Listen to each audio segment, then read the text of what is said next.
So our Rube Goldberg machine starts off with me closing the garage, which triggers this tower rack, which will hit this tip, which will knock over these dominoes into this tubing to hit this ball, which will roll down this checkerboard and scooper.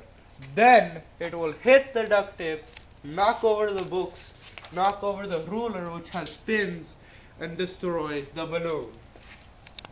Trial 696.